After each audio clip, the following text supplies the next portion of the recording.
আমাকে আঘাত করেছো, যারা আমাকে অপমান করেছো, যারা প্রতি পদে পদে আমাকে গুরুত্বহীন ভেবেছো, প্রত্যেকের কাছে আমি কৃতজ্ঞ। কারণ তোমাদের দেওয়া প্রত্যেকটা আঘাতই আমাকে সফলতার দিকে ধীরে ধীরে এগিয়ে নিয়ে গেছে। তোমরা যত বেশি আমাকে অপমান করেছো, যত বেশি আমাকে আঘাত দিয়েছো, ঠিক তত বেশি আমি নিজেকে আরো স্ট্রং করতে পেরেছি, আমি নিজেকে মোটিভেট করতে পেরেছি, আমি নিজেকে ইন্সপায়ার করতে পেরেছি ভাই। তাই তো আমি আবারও তোমাদের প্রত্যেকের কাছে কৃতজ্ঞতা প্রকাশ করছি।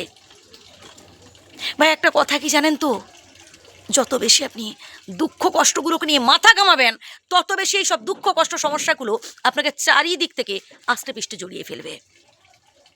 জীবনে দুঃখ থাকবে, জীবনে কষ্ট থাকবে, সমালোচক নিন্দুকেরাও থাকবে, এদেরকে সাথে নিয়েই কিন্তু আপনাকে এগোতে হবে। হাতের 5টা আঙুল কি সমান ভাই? আর সব থেকে ভয়ঙ্কর শত্রু কারা জানেন? যাদের সাথে আপনি এক টেবিলে বসে খাচ্ছেন, যাদের সাথে দিনের অধিকাংশ সময়টা আপনি অতিবাহিত করছেন, তাদের মধ্যেই কেউ কেউ। তো কি করবেন? হাতের আঙুলগুলো কি বাদ দিয়ে দেবেন? না, বাদ দেওয়া যাবে না। ঠিক তেমনি ওইসব শত্রু, ওইসব নিন্দুকদের নিয়েই আপনাকে চলতে হবে। বরং ওদের কথাগুলো আপনার কাছে যেন একটা একটা বাণ হয়ে আসে, এবং সেটা যেন আপনাকে সফলতার দিকে এগোতে সাহায্য করে। নিজেকে মোটিভেট করুন, পজিটিভ চিন্তা করুন।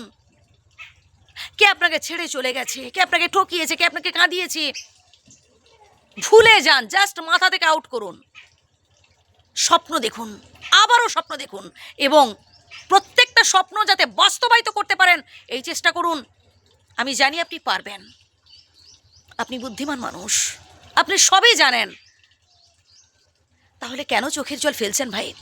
কেন কাঁদছেন ভাই? যারা প্রিয়জন হয় তারা কোনোদিনও আমাদের ছেড়ে যায় না। আপনি ভাবছেন তো যে মানুষটাকে এত ভালোবাসতেন, যাকে এত বন্ধু ভাবতেন, আপনার বেস্ট ফ্রেন্ড ছিল একটা সময়, এখন আপনাকে ঠকিয়ে চলে গেছে, এখন আপনার সাথে সম্পর্কই রাখে না। ভুল ভাবছেন। ওই মানুষটা একটা আলে আপনার কাছে, ও কোনোদিনও আপনার প্রিয়জন ছিল না, প্রিয়জন হতে পারে না। যারা প্রিয়জন তারা কোনোদিনও আমাদের ছেড়ে যায় না। যারা স্বার্থপর, যারা স্বার্থের জন্য আমাদের সাথে রিলেশন রাখতে আসে, তারাই আমাদের ছেড়ে পালায়। যারা সত্যিকারের প্রিয়জন হন তারা মৃত্যুর পরেও আমাদের কাছে অমর থাকেন। তাই ভুলে যান ভাই। ও মানুষটা যদি আপনাকে ভুলে গিয়ে শান্তিতে থাকতে পারে, আপনি কেন পারবেন না? তাই চ্যালেঞ্জ নিন যে ও ছাড়াও আপনি ভালো থাকতে পারবেন। নিজেকে সুপ্রতিষ্ঠিত করুন, সফল হয়ে দেখান ভাই। যে কথাগুলো বললাম আবারও প্রথম থেকে শুনুন, আশা করি উপকৃত হবেন। ভালো থাকবেন, সুস্থ থাকবেন, আর যদি ভুল বলে থাকি ক্ষমা করবেন।